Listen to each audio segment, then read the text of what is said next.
Hi and welcome to Rebecca's Finance Tutorials. I'm Rebecca and it is lovely to meet you. So whether it's your first time here or you're back again, welcome. Now we're starting out with a brand new series today, which is Principles of Bookkeeping Controls. And that's the second unit in your AAT Level 2 certificate in accounting. And it follows straight on from the introduction to bookkeeping. Now, if you've already got the basics of recording transactions down, this unit is where you learn how a business actually checks its own work. So it's actually really genuinely satisfying one to study, I find, because so much of it clicks into place once you start to see the patterns. So what is Principles of Booking Controls actually about? Now, at its heart, this unit is actually about control and accuracy. So you've learned how to record sales, purchases, receipts, and payments.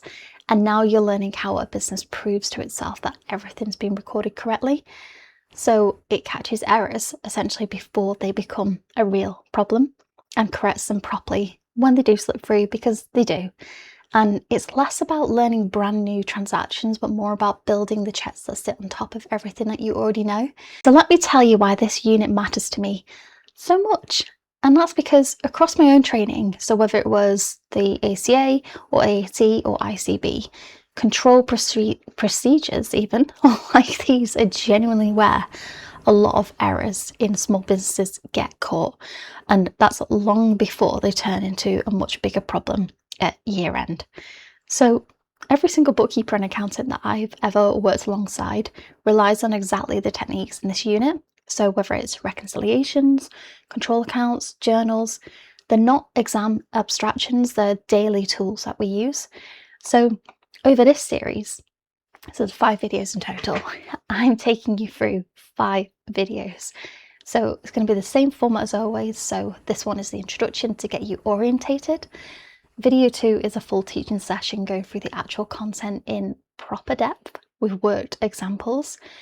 Video 3, I'm answering real questions from you, my community, on this exact topic. And video 4, we're going to be working through one of my mock exams together, step by step. In video 5, we're going to go through the examiner's actual feedback report. So just to make sure that you know precisely where students tend to go wrong and typically lose marks so that you don't. So let's have a look at what's actually in the syllabus. So you'll cover control accounts, specifically the receivables ledger control account or the debtors control account, and the payables ledger control account, otherwise known as either the trade creditors control account or creditors control account, and also the VAT control account. So what these are going to do is they're going to summarise in one place everything that's happened across potentially hundreds of individual customer or supplier accounts. Now you'll learn to reconcile those control accounts against the total of the individual ledger balances and work out why they don't always match. So maybe a transaction that was posted to that account was the wrong individual account, or a balance simply missed off the list entirely. But you'll cover that in a lot of detail, as well as bank reconciliation, comparing the cash book against the bank statement, and also identifying things like unpresented checks, payments that you've recorded that haven't cleared the bank yet, and outstanding lodgements. So money you've banked that hasn't shown up on the statement yet either. So you also learn how to journal to correct errors, and that's a really big part of this unit because not every error behaves the same way. Some errors mean that your trial balance simply won't balance, so they're really easy to spot. So you'll see that something's clearly wrong, but others, like posting a transaction to entirely the wrong account or recording the wrong amount in both the debit and credit, leave your trial balance perfectly balanced, even though it's wrong. And those are the ones that examiners just love to test because they force you to actually understand what happened, not just an imbalance. Now, when neither side of the trial balance matches at all, you'll also meet the suspense account. So that's just a temporary hold an account used until you track down exactly what's gone wrong. And finally, you'll extract and also redraft a trial balance. So pulling everything together into one final check that the books genuinely balance. Now, just a quick mention before I carry on, I would love for you to sign up to my Podia community. It is completely free and the link is in the description below this video, and it's where you can ask the questions around the different topics and also get free resources that I've built specifically for this unit. Now, there's over 400 of you already in there making use of those freebies, so come and join us. Now, in terms of the actual assessment, this one's 90 minutes long, so there's 80 marks available across 8 tasks, and you need 70%. So that's 56 marks to pass. Now, task 1 is almost always about preparing a control account. So it could be receivables, payables, or VAT. So that's a brilliant place to make sure that your technique is completely solid before you sit down. Now, just a quick one on why does this matter beyond passing the exam? And it's because control accounts and reconciliations are exactly how errors get caught in the real world.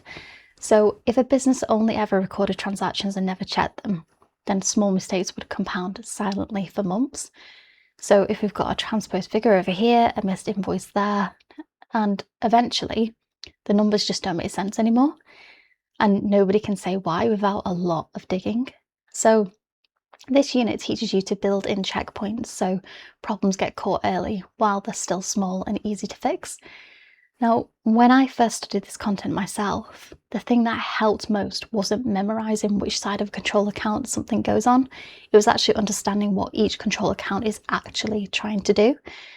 So a control account isn't just a number to balance, it's actually a cross-check. So it's one part of the business records confirming another part is correct.